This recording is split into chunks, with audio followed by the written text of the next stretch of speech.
प्राचीन भारतीय इतिहास के स्रोत। इसके पहले हमने 3 शॉर्ट नोट्स बताया था, वो आप लोगों ने लिखा ही होगा। उस पर डिस्कस इस चैप्टर के अंत के बाद हम लोग कर लेंगे। प्राचीन भारतीय इतिहास के 2 स्रोत हैं, एक स्रोत है साहित्यिक, दूसरा स्रोत है पुरातात्विक। साहित्यिक स्रोत या पुरातात्विक स्रोत पहले हल्का सा बता देते हैं, फिर आगे विस्तार पे इस पे आएंगे। अभिलेख, सिक्के मतलब इंस्क्रिप्शन, क्वाइंस, पोएट्री, सील, इकोनोग्राफी, चित्रकला, स्थापत्य, मोमेंट्स, ये सब किसके पार्ट है? पुरातत्व। हमने ये भी बताया था कि जहां से साहित्य मौन हो जाता है वहां से पुरातत्व बोलता है। क्यों? क्योंकि साहित्यिक स्रोतों की कुछ कमियां थी, साहित्यिक स्रोतों की कुछ कमियां थी। इसी कमियों को दूर कौन करता है? पुरातत्व। इस सब चीज की चर्चा आगे विस्तार से होगी। साहित्यिक स्रोत में पहला है धार्मिक ग्रंथ, दूसरा है लौकिक ग्रंथ। विदेशी यात्रियों के जो विवरण है इनको भी हम लोग साहित्यिक स्रोत में ही सम्मिलित करते हैं। विदेशी यात्रियों के विवरण मतलब हमारे यहाँ प्राचीन काल में समय समय पर रह के कभी यूनानी आए जैसे मेगास्थनीज, उसके बाद चीनी यात्री आए, अरब यात्री आए, ये सभी लोग क्या किए? आए, भारत भ्रमण किए और अपने अपने हिसाब से क्या किया? भारत का इतिहास लिखा। जैसे मेगास्थनीज ने इंडिका का लेखन किया, हेनसांग ने सियूकी का लेखन किया। तो उनसे भी या उनके भी आधार पे तत्कालीन भारत की जानकारी मिल जाती है। ठीक, हाँ, ये रहा। ये जो विदेशी यात्री थे, ये चूंकि विदेशी थे इसीलिए यह पूरी भारत की स्थिति या सामाजिक स्थिति, आर्थिक स्थिति, कल्चर स्थिति, इसको समझने में मैटर दिखना चाहिए। चेहरा दिखे ना दिखे ये मैंने, तो ये लोग जो है जब आए तो इन्होंने अपने हिसाब से क्या है? भारत देखा, उस हिसाब को लिखा। यही कारण है कि मेगास्थनीज कह देता है कि भारत में दास प्रथा नहीं है, भारत में अकाल नहीं पड़ता है, भारत में महाजनी व्यवस्था नहीं है, भारतीय किसी को सूद पे पैसा नहीं देते हैं। या चीनी यात्री जब आए तो जितने भी चीनी यात्री आए, क्योंकि वो बौद्ध धर्म के खोज में आए थे, विनय पिटकों की खोज में आए या बौद्ध स्थलों को देखने आए थे, तो अपने आंख पे चश्मा ही लगा लिए थे, क्या? बौद्ध धर्म वाला। यही कारण है कि जब हेनसांग आया उस समय बौद्ध धर्म सनातन धर्म के आगे खत्म हो चुका था, बस थोड़ा बहुत टिमटिमा रहा था। लेकिन हेनसांग अपने पूरे यात्रा विवरण में कहीं बौद्ध धर्म की पतन अवस्था का उल्लेख ही नहीं करता है। थाईयान आता है, बौद्ध चीजें देखने की उसको इतना ज्यादा उत्साह था, यह भी प्रश्न बनता है कि वो तत्कालीन शासक का नाम में उल्लेख नहीं करता है। चंद्रगुप्त विक्रमादित्य सेकंड उसी के काल में आया था, इतना उत्साह में था कि वो उस शासक का उल्लेख ही नहीं करता कि किस शासक के काल में वो मध्य देश का विवरण दे रहा है। अब वो मध्य देश का शासक उसमें चंद्रगुप्त विक्रमादित्य था। यह इन लोगों की क्या रही? सीमाएं।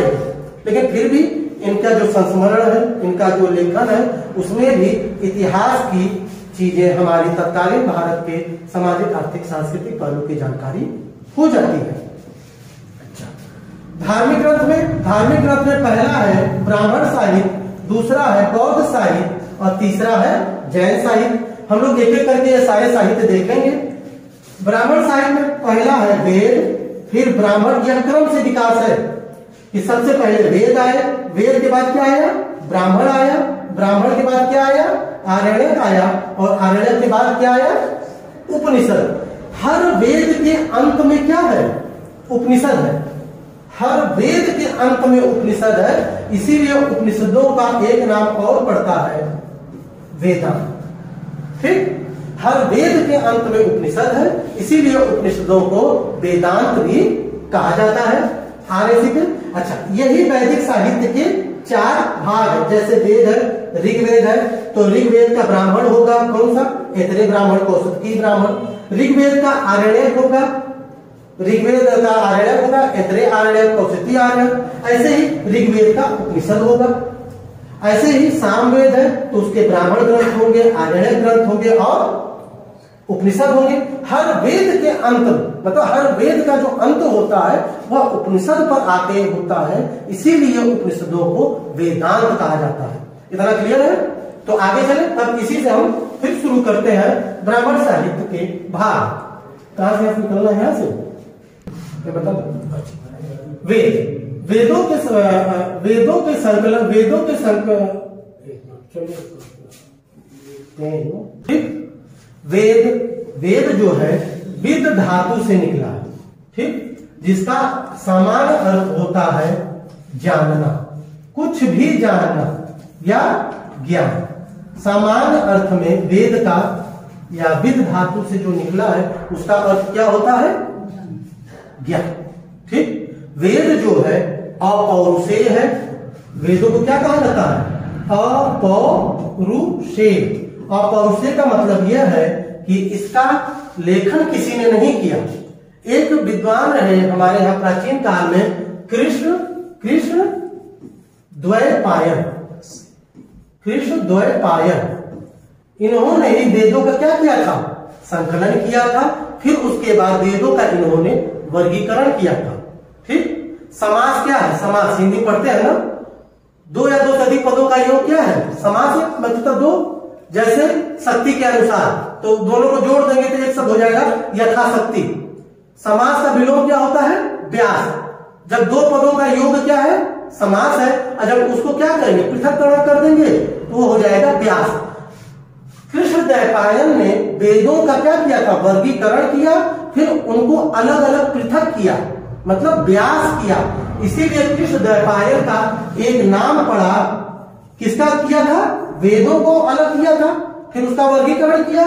तो वेद, इसी प्रक्रिया को कहते हैं व्यास, ठीक।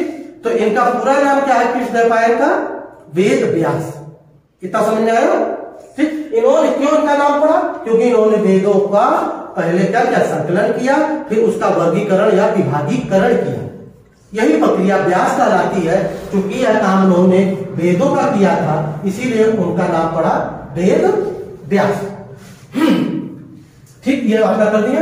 वेदों को अपौरुषेय, देव निर्मित, नित्य एवं श्रुति। श्रुति मतलब वेद जब प्रारंभ में अपना आए, क्योंकि ऋग्वैदिक आर्यों के समय जब कहा जाता है, एक परंपरा बन गई है कि लेखन कला का भाव था। हालांकि यह सत्य नहीं है कि ऋग्वैदिक काल में लेखन कला का भाव था। जब ऋग्वैदिक काल पढ़ाऊंगा इस चीज को हम लोग सिद्ध भी कर लेंगे, लेखन कला थी। लेकिन एक सामान्य जो परंपरा कह दी गई है कि यह श्रुतियां थी, सुन सुन के आगे बढ़ी। और किसी समय, किसी कालखंड में कृष्ण द्वैपायन वेद व्यास ने इन्हीं श्रुतियों को क्या किया? संकलन और वर्गीकरण कर दिया। यह एक सामान्य परंपरा है। जबकि ऋग्वैदिक काल में, मना कर दो कि पढ़ाते समय नाम कौन है? वेदों को क्या कहा गया है? अपौरुषेय। वेदों को एक शब्द अपौरुषेय भी कहा गया है। ऐसे ही एक और रचना है पुराण, पुराण। पुराण को भी क्या कहा गया है? अपौरुषेय। क से कहा, ठीक, र से रब ने। अब किससे कहा? नबी। रब ने नबी, पैगंबर साहब जो है, या जो पैगंबर साहब है उनका एक नाम क्या है? नबी भी है। तो रब ने नबी को जो भी उपदेश है, ज्ञान दिया, उसी का संकलन क्या है? कुरान। और जब कुरान, हदीस, इजमा और कयास, इन चारों का समुच्चय कर लीजिए तो वो क्या कहलाता है? शरीयत, ठीक। ये बाद में जब इस्लाम शुरू करेंगे वहां विस्तार से इसको पढ़ाएंगे, ठीक।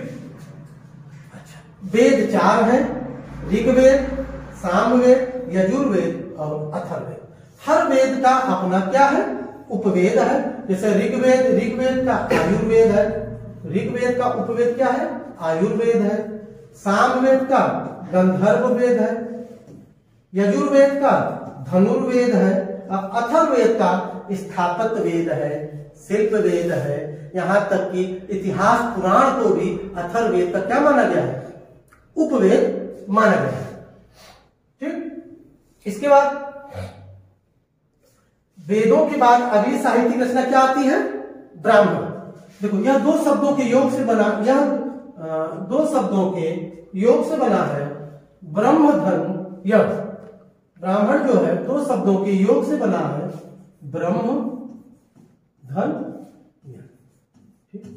ब्रह्म का मतलब होता है यज्ञ, यज्ञ का मतलब व्याख्या, व्याख्या करना। जो यज्ञ की व्याख्या कर दे वो क्या है? ब्राह्मण साहित्य है। अब व्याख्या किसमें होगी? गद्य में कि पद्य में? गद्य में, ठीक। तो समस्त ब्राह्मण साहित्य किस भाषा में लिखे गए हैं? किस शैली में? गद्य शैली में, ठीक, न कि पद्य शैली में। इसमें क्या मिलती है? ब्राह्मण मतलब यज्ञों की व्याख्या मिलती है। इतना क्लियर है? अच्छा, आरण्य, अरण्य, अरण्य धन यज्ञ। अरण्य का मतलब होता है जंगल, इसीलिए जंगल की देवी को क्या कहते हैं? अरण्यानी। जंगल की देवी क्या कहते हैं? अरण्यानी। अरण्य का मतलब होता है जंगल और यज्ञ का मतलब होता है ज्ञान। जंगल में जाकर जो ज्ञान मिले या जंगल में जाकर जो साहित्य आया उस ज्ञान के माध्यम से, उसको क्या कहा गया? आरण्य कहा गया। इसमें यज्ञों की आध्यात्मिक व्याख्याएं मिलती हैं। आर्यण्य और उपनिषद में समानता है, अभी उसी पे आ रहे हैं। इसके बाद अगला जो साहित्य है वो है आर्यण्य के बाद है उपनिषद। आर्यण्य के बाद है उपनिषद। यह दो शब्दों के मेल से बना है। एक है उप धन नि धन सद। शिक्षा के लिए शिष्य का गुरु के निकट बैठना ही क्या है? उपनिषद। उप का मतलब निकट, बैठना किसका बैठना? शिष्य का। इससे संकलित साहित्य जो आया उसको क्या कहा गया? उपनिषद कहा गया।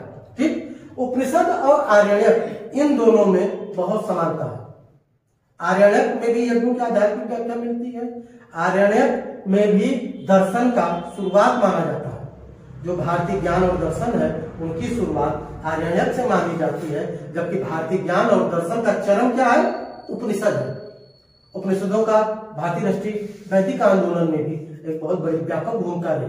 जब भारतीयों ने 19वीं और 20वीं शताब्दी में अपना राष्ट्रीय आंदोलन शुरू किया तो उनको जब प्रेरणा लेना था तो पीछे अतीत की तरफ झाके अतीत में उन्होंने अपना सबसे प्रबल आधार किसको बनाया? उपनिषदों को बनाया, गीता को बनाया और यहां से लेके साहित्य से लेके भारतीयों में राष्ट्रीय चेतना का क्या किया? प्रसार किया। तो उपनिषद और आर्यण्यक में क्या अंतर है? उपनिषद स्वतः स्फूर्त रचना है। क्यों? क्योंकि वह जंगल में जो गया और वहां से जो साहित्य प्राप्त हुआ वो कैसा था?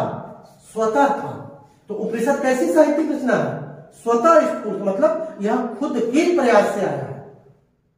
और वही उपनिषदी जो ज्ञान मिला है या उपनिषदी जो साहित्य का संकलन हुआ वो किसके माध्यम से हुआ है? गुरु के माध्यम से हुआ है। शिष्य कहाँ गया था? किसके निकट? गुरु के निकट। इसीलिए उसका नाम पड़ा क्या? उपनिषद। आर्यण्यक स्वतः स्फूर्त रचना है, उपनिषद गुरु के माध्यम से प्राप्त ज्ञान है। उपनिषद कहता है कि आपको ज्ञान के लिए गुरु की क्या है? अनिवार्यता है। और गुरु वह कैसा हो? ब्रह्मनिष्ठ हो, ब्रह्म ज्ञानी हो, अर्थात ऐसा गुरु हो जिसकी निष्ठा ब्रह्म में हो।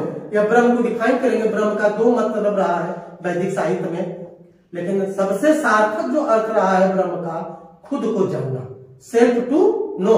इसीलिए कहा गया क्या? अहम ब्रह्मास्मि, अर्थात मैं ही क्या हूं? ब्रह्म हूं। ठीक, ये आगे सबकी विस्तार बाद में चर्चा होगी। आर्यण्यक और उपनिषद में यही अंतर है कि आर्यण्यक स्वतः स्फूर्त रचना है जबकि उपनिषद गुरु के माध्यम से प्राप्त हुई थी। अच्छा, आगे कुछ देखो, कुछ उपनिषद गद्य में है, कुछ उपनिषद गद्य में है, कुछ उपनिषद गद्य में है, कुछ पद्य में है और कुछ गद्य पद्य में है। पद्य में जो उपनिषद है मुंडक उपनिषद है। इसी उपनिषद में मिलता है यज्ञ एक क्या है? टूटू ही नाव। जब बौद्ध धर्म, जैन धर्म जैसे नास्तिक धर्म आए, पहले आप लोग बात जान जाइए, अक्सर इंटरव्यू में भी पूछता है कि आस्तिक कौन है, नास्तिक कौन है? आस्तिक कौन है बताओ? जो भगवान को मानते हैं वो आस्तिक है। यही मानते हैं आप लोग? ठीक नहीं। जब भी आपसे पूछे जो वेदों की सत्ता में विश्वास करे वह आस्तिक है, और जो वेदों की सत्ता में विश्वास न करे वो क्या है? नास्तिक है। जो वेदों की सत्ता में क्या करे? बिलीव करे, वह आस्तिक। जो वेदों की सत्ता को विश्वास न करे वह नास्तिक। इसीलिए जैसे वेदों की सत्ता को कौन नहीं मानते थे? जैन धर्म नहीं मानता था, बौद्ध धर्म नहीं मानता था, चारवाक नहीं मानते थे। इसीलिए ये लोग क्या है? नास्तिक है। ईश्वर की सत्ता नहीं, जो वेदों की सत्ता को विश्वास करेगा, बिलीव करेगा, उसको हम आस्तिक करते हैं। जो उनको न करे उनको हम लोग क्या करते हैं? नास्तिक करते हैं। ठीक, अब कोई पूछे तो यही बताइएगा। अच्छा, मुंडक उपनिषद, इसी उपनिषद में उल्लिखित है कि यह एक टूटी हुई नाव है। आगे सब विस्तार से पढ़ना, अभी बस सामान्य है। श्वेताश्व, ये भी देखो दो शब्दों के मेल से बना है। श्वेताश्व मतलब सफेद अश्व पर सवार। अभी झारखंड पीसीएस में प्रश्न पूछा था कि किस उपनिषद का मतलब होता है सफेद घोड़ा, तो कौन होगा? श्वेताश्व। ठीक, श्वेत धन अश्व धन स्व मतलब सफेद घोड़ा पर सवार, ये इसके नाम में। कठ उपनिषद, इसमें यह नचिकेता का संवाद है, ओम की महात्म्य बताए हैं। ठीक, ईशोपनिषद, गीता का जो निष्काम कर्म है, सबसे पहले इसी में गीता में कृष्ण अर्जुन को क्या करते हैं?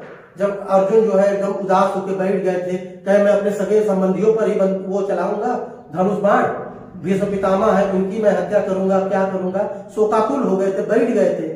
तो उसमें जो सबसे सार्थक उपदेश भगवान कृष्ण ने अर्जुन को दिया था निष्काम कर्म का, कि तुम निष्काम कर्म मतलब फल की चिंता किए बिना क्या करो?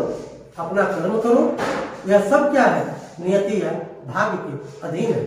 जो हो रहा है वह तुम नहीं कर रहे हो, यह सब मैं क्या है? करवा रहा हूं। तुम जो यह बाण चला रहे हो या धनुष चला रहे हो, यह तुम बस मात्र एक क्या हो? कारक हो, हेतु हो। करवाने वाला कौन है? मैं खुद हूं। ठीक, उसके बाद में अर्जुन के अंदर चेतना आई और अर्जुन जो है अपना फिर गांडी उठाए और फिर युद्ध में तत्पर हुए। यह सबका वर्णन ईशोपनिषद में मिलता है। गद्य में कुछ उपनिषद है, मांडुक्य है, ऐतरेय है, तैत्तिरीय है, छांदोग्य उपनिषद, बृहदारण्यक उपनिषद, कौशिकी, ये सब क्या है? गद्य में है। इसी छांदोग्य उपनिषद में ही सबसे पहली बार देवकी नंदन कृष्ण का उल्लेख मिलता है। फिर से ध्यान दीजिएगा, कृष्ण का पहला उल्लेख ऋग्वेद में मिलता है। वहां जो कृष्ण का उल्लेख है वह कृष्ण कोई दूसरे हैं, उनको डेमन या असुर बताया गया है, जो कि इंद्र के विरोधी हैं। लेकिन हमारे भगवान जो कृष्ण जिनको मान्यता मिली है देवकी नंदन, उनकी माता क्या नाम था? देवकी ना, तो देवकी नंदन पुत्र, इसीलिए शब्द आएगा जब भी प्रश्न पूछेगा कि देवकी नंदन पुत्र कृष्ण का उल्लेख सबसे पहले किस उपनिषद में मिलता है? तो छांदोग्य उपनिषद में, जहां उनको घोर अंगिरस शिष्य भी बताया गया। ठीक, कृष्ण वो कृष्ण कोई और था। क्यों नाम सबके दो नहीं हो सकते? दो नहीं 10 हो सकते हैं। आगे बृहदारण्यक, इस बृहदारण्यक उपनिषद की एक विशेषता और है, मालूम क्या? कि यह एकमात्र ऐसा उपनिषद है कि यह उपनिषद भी है और आर्यायक भी है, जो कि इसके नाम में ही छुपा है। ध्यान से देखिए, बृहदारण्यक, इसके नाम में ही क्या लगा है? आर्यायक। तो यह उपनिषदीय कोटि का भी ग्रंथ है और यह आर्यायक कोटि का भी ग्रंथ है। बृहदारण्यक जो कि इसके नाम में ही क्या है? और उपने आर्यायकों का ही विस्तार है उपनिषद। क्यों? आर्यायकों को देखो इसीलिए रहस्य कहा गया है और उपनिषदों को महान रहस्य कहा गया है। क्यों? क्योंकि ये सब यज्ञों की, आत्मा की, ब्रह्म की, इन सब की क्या है? दार्शनिक विवेचन या चर्चा करते हैं। ये इस पर मंथन करते हैं उपनिषद कि यह आत्मा है, मर गई, मरने के बाद ये कहाँ जाएगी? देवयान में जाएगी, पितृयान में जाएगी, जिसका एक सिस्टमेटिक विवरण छांदोग्य उपनिषद में दिया गया पूरा एकदम क्रम से। यह सोचना ही अपने उस काल उपलब्धि में जहां विश्व की आधी से बड़ी आबादी बर्बर थी, हम लोग इस पे मंथन कर रहे थे। लेकिन फिर भी इतना एक प्रगतिशील देश, इतना बौद्धिक चेतना से युक्त देश, फिर भी आगे चलकर गुलाम बन गया। गुलाम बना तो बस इसीलिए कि हम अपने साहित्य को भूल गए, हम अपने कल्चर को भूल गए। जो देश अपने इतिहास को भूल गया उसका गुलाम बनना तय है। तो हम भूल गए थे तो गुलाम बनेंगे। अंग्रेजों ने हमको 200 साल तक गुलाम बनाए रखा। सोचो, जब विश्व की आधी आबादी जो अपने जीवन यापन में ही मरण है, वहां पे भारतीय चिंतक ऋषि बैठ के सोच रहे हैं कि ये व्यक्ति मरा है, इसकी आत्मा निकली है, अब ये आत्मा कहाँ गमन करेगी? या पितृयान में जाएगी, देवयान में जाएगी, कहाँ जाएगी? फिर एक अवधारणा निकल के आई, जो जैसा कर्म करेगा वह वैसा क्या है? पुनर्जन्म पाएगा या कोई और यान का मतलब लोक या किसी और लोक में जाएगा, उस हिसाब से उसका क्या है? लेखा जोखा लिखाएगा। तो उसमें भी बीच में क्या है? कर्म, कि आप जैसा कर्म करेंगे वैसा ही आपको मिलेगा। और यही कर्मवाद जैन धर्म, बौद्ध धर्म जो ब्राह्मण धर्म के विरोध में आए, उनका पूरा सार ही क्या है? यही कर्म या डीड्स, पूरा कर्म। पूरा चिंतन सब इसी पे है। जैन धर्म का है कि कर्म अच्छा नहीं करेंगे, संयोग आचरण सम्यक चरित्र ये सब चीजें नहीं अच्छा रखेंगे तो आप है मोक्ष नहीं मिलेगा, कैवल्य नहीं मिलेगा, शब्द उनका कैवल्य आ गया। बौद्ध धर्म है कि अगर आपका कर्म उन्नत नहीं होगा तो आपको निर्वाण नहीं मिलेगा, उनका शब्द निर्वाण आ गया। सब एक ही रास्ते से कहां पहुंच रहे हैं, मोक्ष की। हिंदू धर्म में मोक्ष कर दिए, वो कैवल्य कर दिए, उन्होंने निर्वाण कर दिया बौद्ध धर्म वालों ने। मतलब रास्ते सबके भिन्न भिन्न है, लेकिन मिलना सबको एक ही सागर में है। और उन सब का भी आधार किसने किया, यही वैदिक धर्म में। वैदिक धर्म में सबसे पहली बात कर्मवाद का महत्व समझाया था कि कर्म जैसा होगा वैसा ही आपका क्या है, उत्थान होगा। ठीक, चलो। अच्छा, कुछ उपनिषद गद्य और पद्य में भी है, जैसे केन उपनिषद और प्रश्न उपनिषद। ठीक, सबसे प्राचीन उपनिषद भी गद्य में है।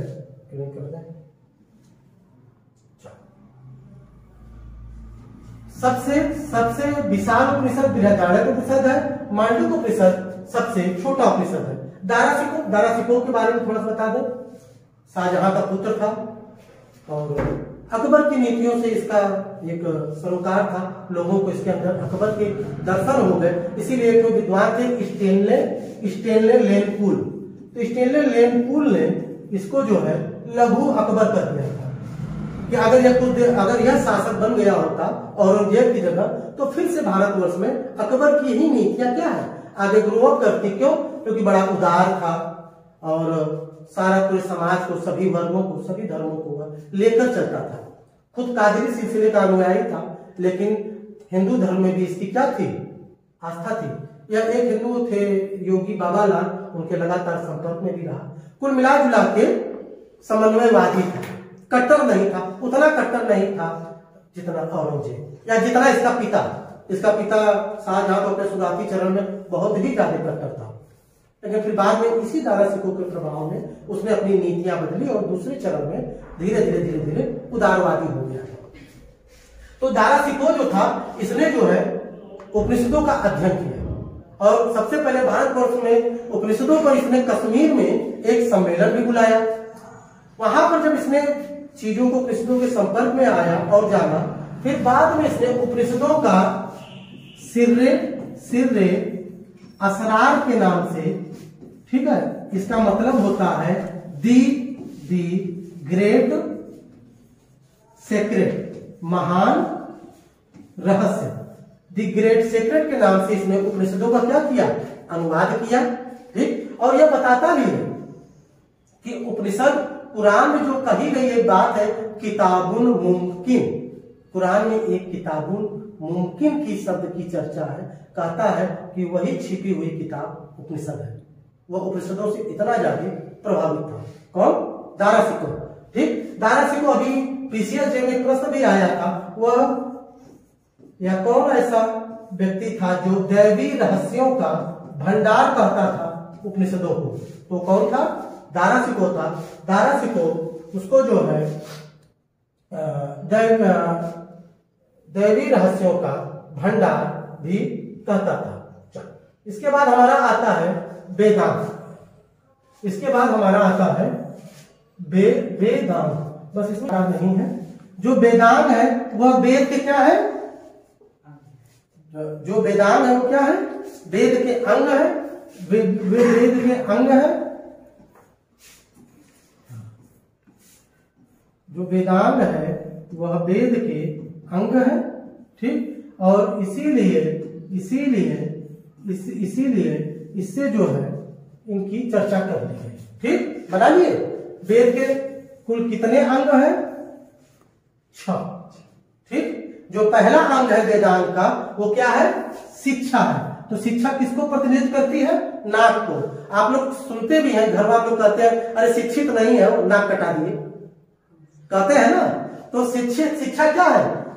नाक है शिक्षा। नाक है। जो मुख है वो क्या है, मुख से इससे शब्दों क्या है निकलते हैं, शब्दों का व्युत्पत्ति शास्त्र। इसीलिए मुख को क्या मान लिया गया है, व्याकरण। नाक को क्या मान लिया गया है, शिक्षा। ठीक, जो कान है वह निरुक्त है। जो नेत्र है वह ज्योतिष है, जो नासिका है शिक्षा है, जो हाथ है वह कल्प है, जो हाथ है वह कल्प है, और जो पैर है वो क्या है, छंद है। यह वेद की इतने क्या है, अंग है, इसीलिए उसको क्या कहा गया, वेदांग। यह वैदिक साहित्य का भाग नहीं है, लेकिन फिर भी वैदिक साहित्य या वैदिक काल को समझने के लिए इनका अध्ययन भी जरूरी है। वेदांगों का पैर क्या है, छंद है, ठीक। मुख व्याकरण, व्याकरण की जो सबसे प्राचीन रचना है वो पाणिनि की मानी गई है, हाँ, वेदोत्तर काल में, ठीक। हालांकि पाणिनि की जो पुस्तक है वो अष्टाध्यायी है। पाणिनि से पहले भी एक व्याकरण का उल्लेख मिलता है ऐतरेय ब्राह्मण में, इंद्र व्याकरण। उसमें इंद्र को प्रथम या व्याकरण का उत्पत्ति कर्ता के रूप में दिखाया गया, लेकिन ऐतिहासिक काल में या वेदोत्तर काल में जो व्याकरण का प्राचीनतम साहित्य मिलता है वो क्या है, पाणिनि की अष्टाध्यायी है। इसी पाणिनि की जो अष्टाध्यायी है, इसी पर आगे चलकर पतंजलि ने क्या लिखा था, महाभाष्य। उन्होंने इस पर क्या की थी, टीका की थी, महाभाष्य के नाम से खूब पूछता है ये प्रश्न, ठीक। ऐसे नेत्र क्या है, ज्योतिष है। एक विद्वान थे लगध मुनि, ठीक। इन्होंने ज्योतिष पे कलम उठाने वाले पहले व्यक्ति हैं। लगध मुनि के वेदांत ज्योतिष क्या है, प्राचीनतम साहित्य है। ऐसे ही छंद तो एक विद्वान है पिंगल।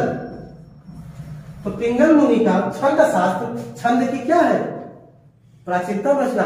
प्लस पिंगल मुनि ने बाइनरी या द्विधारी संख्याओं का भी इस छंद शास्त्र में क्या किया, उल्लेख किया है। आगे चलकर ये सारे साहित्य अलग से आप लोगों को विस्तार से पढ़ने हैं।